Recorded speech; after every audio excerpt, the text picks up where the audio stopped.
Thank you for your patience. And it's so nice to see familiar faces. Thank you so much, everybody who joined today.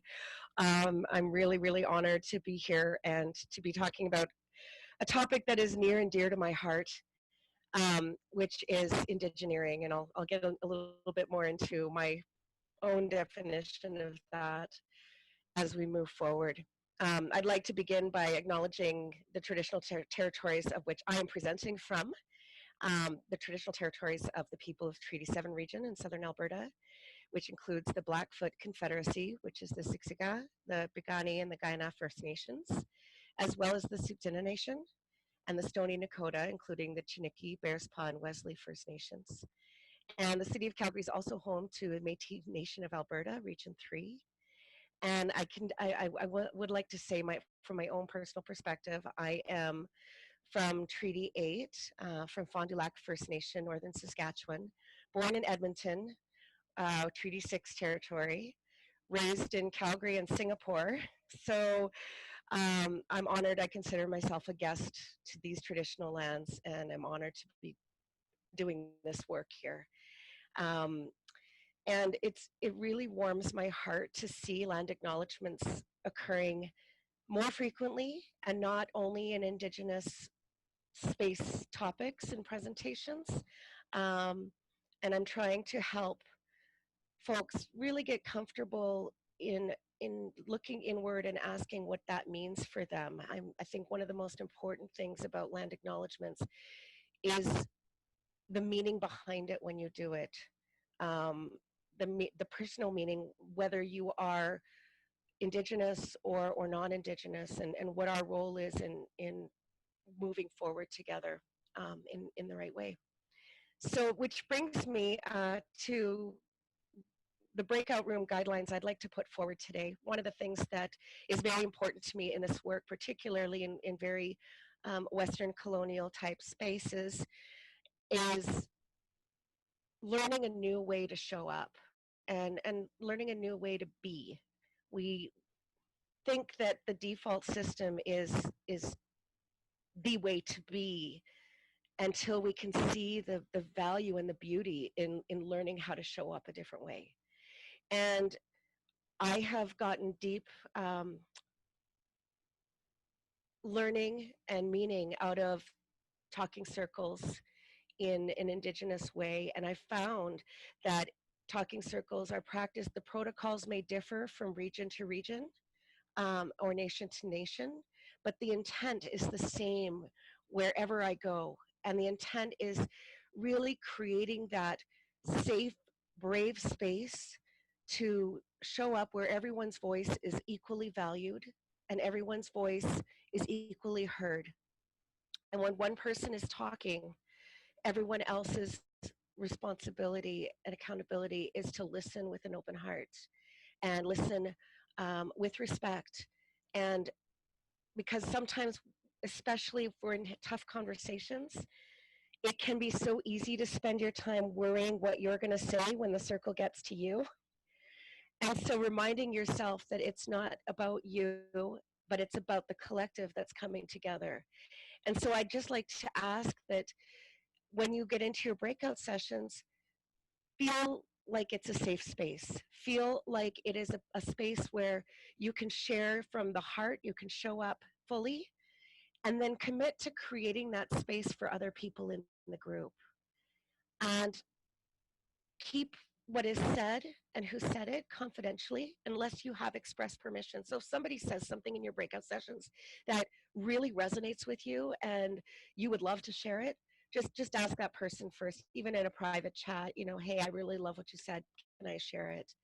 And it's just to honor that space so people can feel more comfortable being themselves. And one of the reasons that I've started sharing this in engineering type environments is because it does create a different relationship and connection, even in my classrooms with my students or with colleagues and coworkers. So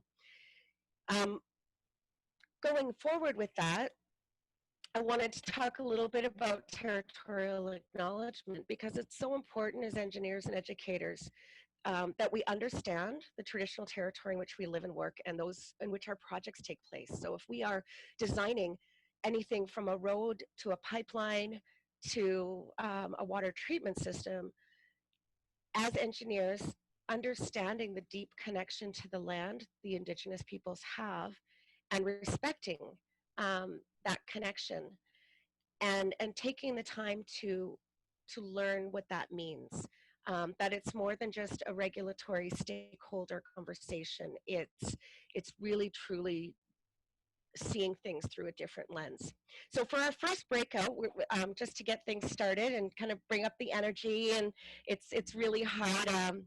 Um, I'm so much more an in-person extrovert, so this has been challenging. So I really hope you enjoy the next few minutes we have together.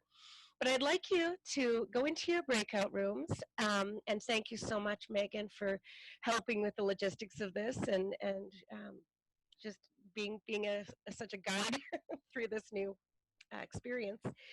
I'd like you to go on your phones or your computers, take a moment and visit that link at nativeland.ca.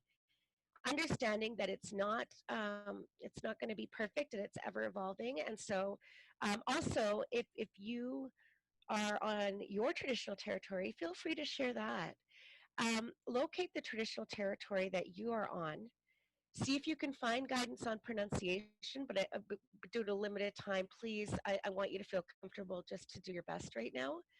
If you were to do a land acknowledgement, um, I should say in real life, if you were to do a land acknowledgement at an event or something like that, um, I would advise you to reach out to somebody from that traditional territory and ask them how they prefer their territory or their land to be acknowledged, and ask for the pronunciation. So I don't want that to hold you back in the breakout sessions. And then go around in the circle. You can decide how you want to, since we're not actually sitting in a circle, who goes first, and just support one another. And maybe whoever goes first can choose somebody in your breakout session to pass the mic over. Okay, so I'm going to put you all in small groups of 3 to 4. Is that okay, Deanna? Or do you want a little bit larger groups? Yes, that's perfect. Okay, great. All right, everybody ready? The link is in the chat box, so go ahead and click that. I'm not sure if it goes away when I put you in the breakout rooms. So here we go. Ready, set, go. Okay.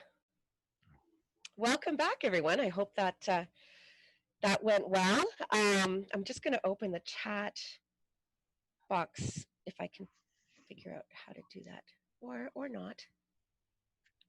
Okay, so when I'm screen sharing with the full screen, I can't see chats that are typed. So Megan, if something comes up, we're more than welcome to Will do. let me know. Okay. So one thing that I wanted to just say in closing, first of all, I'd like to ask somebody from each breakout room to just share a little bit about the experience and kind of, if we can. Sorry. Well, we had 11 groups. You may not want 11 report outs for the sake of time. But okay. Well, let's not do that this time. Feel free to put it in the chat if you wanted to share how that went, like just something that surprised you. Did you learn something new? Did you have any questions on how to do it going forward? Put that in the chat, because I think we can download the chat transcript after. And then the next time we're going to do one more breakout towards the end, and then maybe Megan, if I could ask you to break out different groups with larger numbers, and then we can report back. That works? Okay, great. I will share one tip from Bob Joseph, is somebody that I really consider a teacher and a mentor. He has done Indigenous corporate training for many years. He is in British Columbia. And one of the tips that he gave years ago when I first started down this journey was when he's going to a new nation, he will sometimes wait till after hours and call the band office to listen to how they pronounce their nation. So if you don't know anyone from the nation and you're about to go visit someone, that's a little tip that Bob gave that I thought was just brilliant. Okay, so a little bit about Indigeneering. I came up with, well, I thought of the word, I think it was probably around 2008. I'm sure Brangelina were still together, and I thought, hey, let's put two words together. I was really trying to get Indigenous youth to see that they could have a place in the world of engineering. Because I found a lot of the youth that I spoke to felt that it was an either or conversation, that they either were for Mother Earth or they went into a career that had an impact on development. And so I really believe by that point I'd already been in engineering for almost 10 years. And I really believe that I'd committed my passion for the environment and for Mother Earth and integrated that into my work and integrated that into the work that I did. And so I came up with this definition really to encourage youth to see themselves in this world and know that we as Indigenous people have been scientists, innovators, and engineers for time immemorial, even though we may be very underrepresented in the Western world of engineering. To give you an example of what we're seeing in Alberta and Canada, we have over 70,000 members of our engineering and geoscience regulator. And the last time it was asked, members were asked to self-identify as Indigenous, so First Nations, Métis, or Inuit. I think the number was around 232 that self-identified as Indigenous out of over 70,000. So we are growing. There's more Indigenous engineers today than there was when I first came into the profession, and part of my passion is to really create spaces for Indigenous people to feel like their voices and their perspectives are valued. I work to integrate the 7 sacred Anishinabek teachings in my work. And those teachings are love, respect, courage, honesty, wisdom, humility, and truth. And I just wanted to start off with that because I really am guided by the teachings, but it's also important to me to acknowledge where those teachings come from. And so we're going to talk a little bit about that. So here's some poll questions. If we have time to do these, Megan, is this something that we could do, or should I just provide these questions after? No, we can do it. I got it set up. Oh, very cool. Okay, let's do it. Hopefully this one works this time. It just gives me an idea of where we're coming from, and to the Indigenous folks that are on this call, I want to thank you from the bottom of my heart for joining this conversation today. So can I close the results box? Yes. Okay, perfect. So just for those that aren't familiar with Indigenous peoples in Canada, I'd like to open this up with humbly saying I'm a student on this journey on my own. I'm part of the 60 Scoop. I was adopted out of my community at 5 months old, and I was raised by non-Indigenous parents and grew up away from the culture until I found my birth mother at 22. And so this journey for me has been one of reconnection. It's been one of continuously being open to learning and unlearning. And so in Canada, when we say Indigenous, we are referring to First Nations, Métis, and Inuit people. And they comprise 1.4 million people in Canada. It's the fastest growing demographic and youngest. Increasingly more urban and less on reserves. There's 634 First Nations communities in Canada. There's over 50 different nations, over 50 languages, and terminology is important, and it varies. I noticed that the terminology in the United States is different. Native American and Hawaiian and Alaska natives, and you know, it's continuously evolving in terms um, of what is preferred. In Canada, in the Constitution, we are referred to as Aboriginal people, and that is still used in a legal context. But Indigenous is becoming more preferred, but everyone has a different perspective. So I certainly do not speak for all Indigenous people.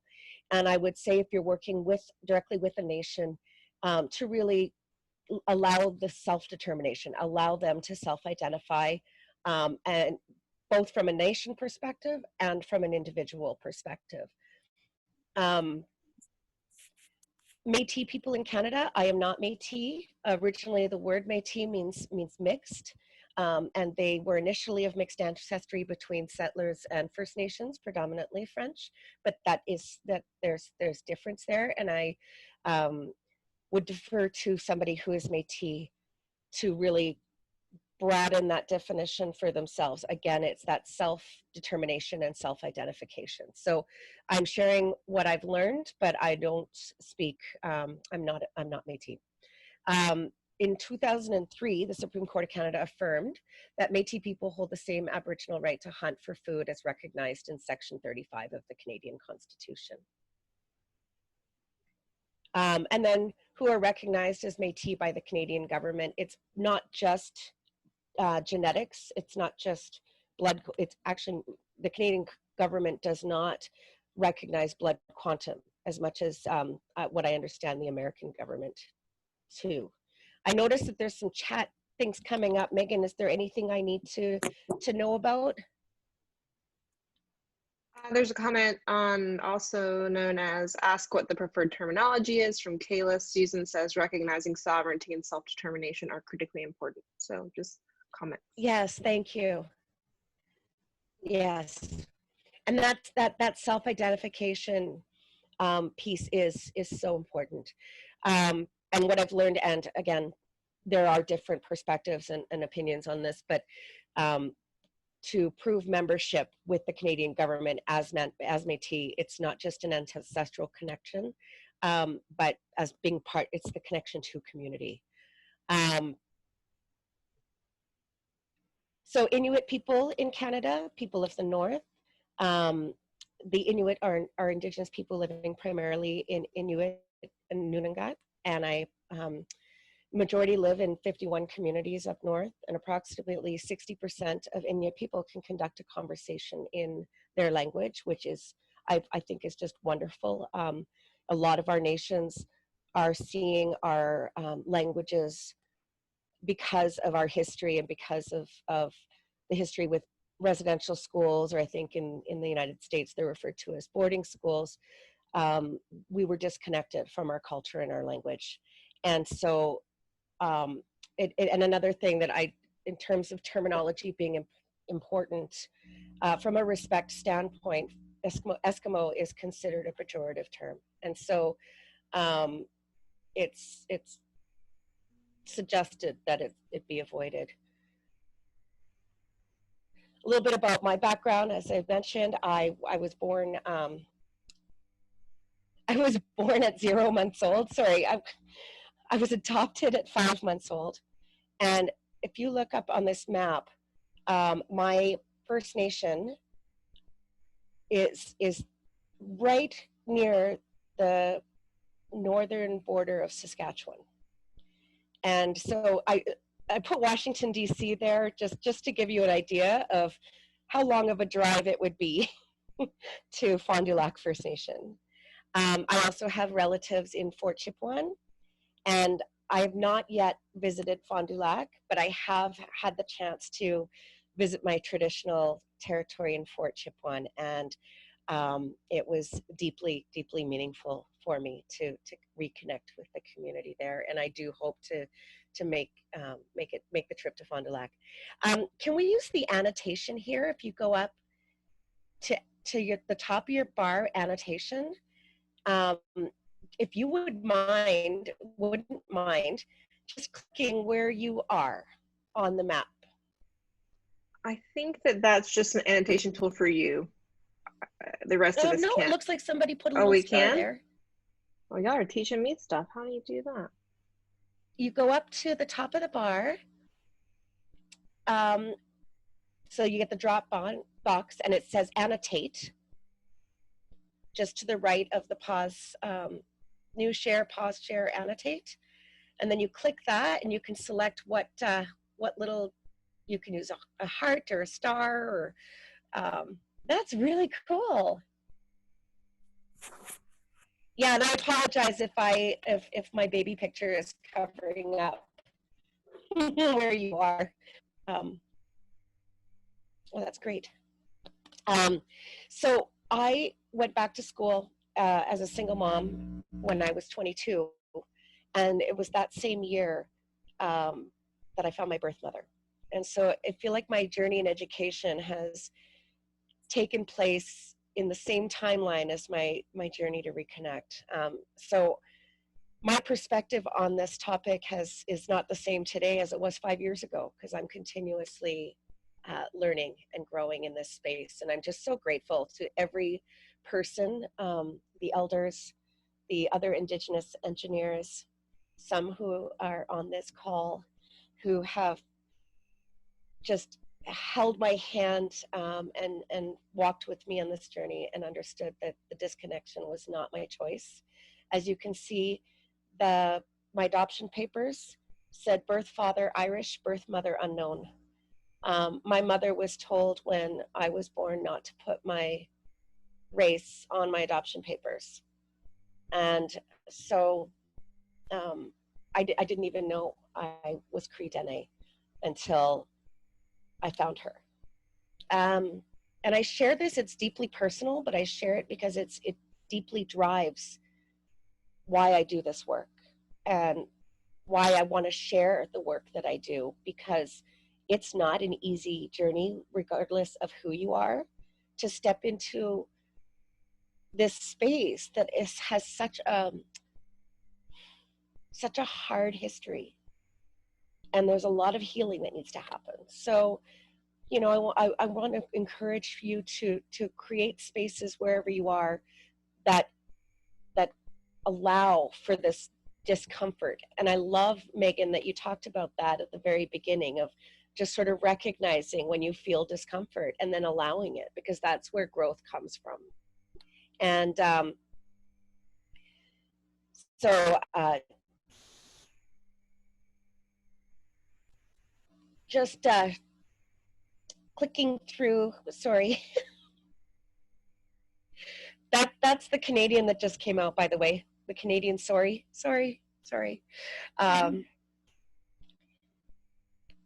I'm stuck in annotation mode right now. There we go. Okay, so just a couple of pictures. How do I turn off the annotation thingies? Thank you. I'm going to click through some of these pictures because apparently I had slides to go with all the things that I just said. So talking about Indigenous science and creating ethical spaces, Elder Reg Crowshoe shares the concept of cultural safety, Western written cultural, Indigenous oral culture, and creating an ethical space. It's not about mixing them and creating, because you can create cultural confusion. It's about understanding that there are different worldviews and creating spaces for those worldviews to equitably exist. And so when we talk about Indigenous knowledge and ethics, it's really important to understand that there's a difference between Indigenous sacred knowledge, or sometimes referred to as traditional knowledge, and Indigenous personal knowledge, because there is a lot of protocols around sacred teachings. And so it's really important that when we talk about bringing Indigenous knowledge into education or engineering education, that we understand the difference and honor. It's when we talk about that ethical space, in Western culture, we have copyright laws, we have we have intellectual property laws and that sort of thing. And in Indigenous oral culture, that is around protocols and responsibilities of who can have that knowledge, who can learn that knowledge, and who has the right to share that knowledge. So I'm speaking to you as an Indigenous personal knowledge keeper, if that makes sense. Um, and I don't self-identify as a sacred or a traditional knowledge keeper. Um, and and so maybe I'm yeah. It's just important to understand the difference there. And so personal knowledge can come to us in many different ways.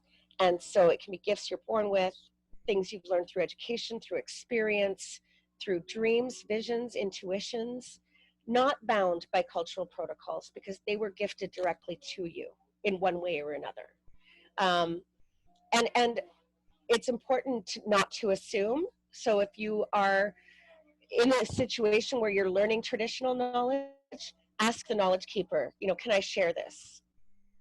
Um, it's important to start exploring cultural appropriation and commodification. So in the general world, it can be pan-indigenizing sacred symbols and practices without acknowledging where they're from or getting permission from the nation. So like buying or using sage in a way that's not in alignment with teachings, wearing headdresses at music festivals, dressing up as Native for Halloween, or pan-indigenizing Native-inspired products or services without partnership or participation of nations for personal profit.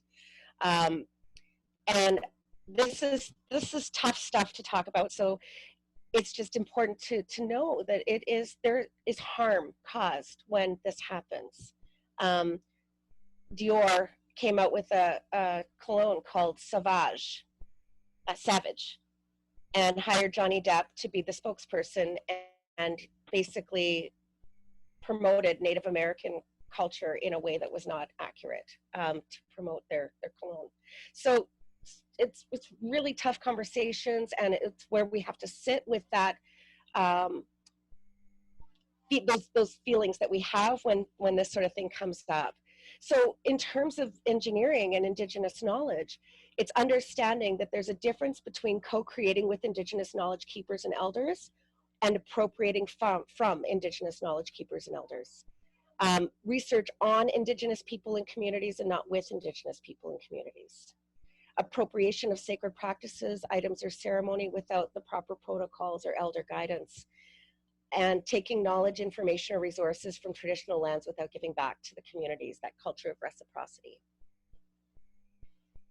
Another way that we can commodify or appropriate is only acknowledging accomplishments and contributions in a Western way.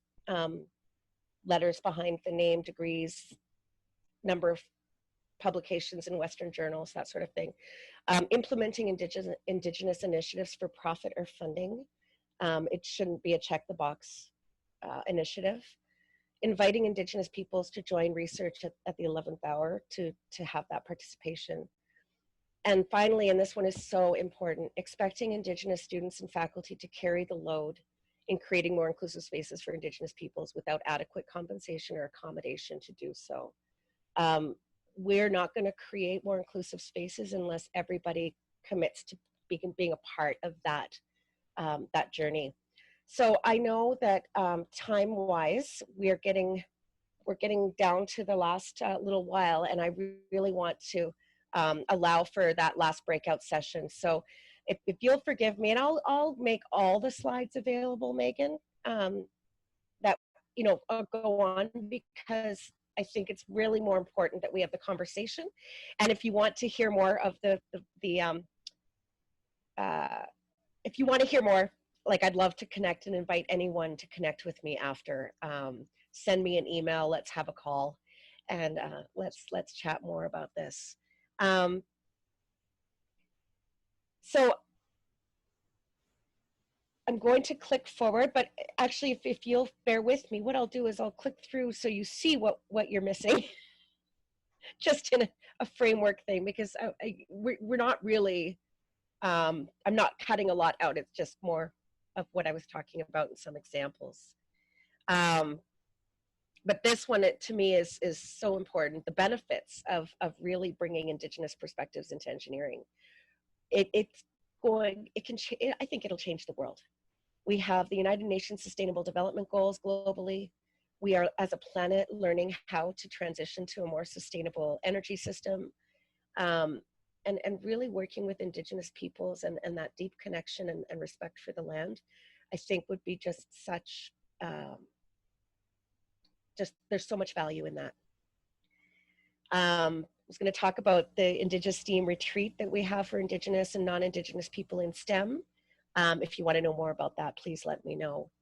But the outcomes that came from our first retreat is that the importance of two-eyed seeing, honoring different ways of knowing, the importance of relationship, relation to the land, relation to one another, relationship with nations, communities, elders, and leaders. Time, that this takes time, building those effective relationships. So if you're working on a project, allow more than enough lead time before you even have a project-related question for the nation. Build those relationships early, engage, and create that space where there's trust, and then you can work forward on your projects. And in addition to the communities and nations we serve, the participants really felt a desire to create community among us. And so I invite you to join our community of Indigenous and non-Indigenous engineering and STEM professionals. And so, final thoughts, hey, not bad. What is one key takeaway to discuss in your breakout group that you can implement and explore immediately? And how can you bring this back to make change in your institution, your workplace, and your classrooms? So Megan, if you could put that question and bring people together in breakout rooms that are larger, so we only have, say, 4 groups, and then we can come back in 5, we've only got 5 minutes left, so 3 minutes? So one option is to let people sort of dissipate from their groups. That gives them time to have a little bit of a conversation. Do you want to do that? Whatever you think works, I'm open. So let me give a couple of announcements, and then I'll push you to your groups and you can have those conversations. So if you're able to stay longer, then you can stay in that conversation and have a richer conversation. Does that work, Deanna? Okay, great. So my reminders is to look on, I'll email the whole registration list, some key reminders, but we have the conference coming up. So some of you aren't ASWE people, so if you're interested in that, I'll let you know. And I'll also let you know about all of the programming that we have. We've got a great lineup. It's also on our website. Sign up for the future sessions that we're gonna have. If you have an idea for a workshop that you'd like to teach, you can submit that on our website as well. And with that, I'm gonna push you all to your rooms and I'll send you the question through the chat. Okay, thank you all for coming. We'll come back if you are still here, but I just want to be thoughtful of people's time at the hour. Okay. Yes, if you need to leave and I don't see you back here, thank you so much for joining. Thank you for bringing yourselves and your time, and and also thank you for your forgiveness in me learning this new way of delivering workshops.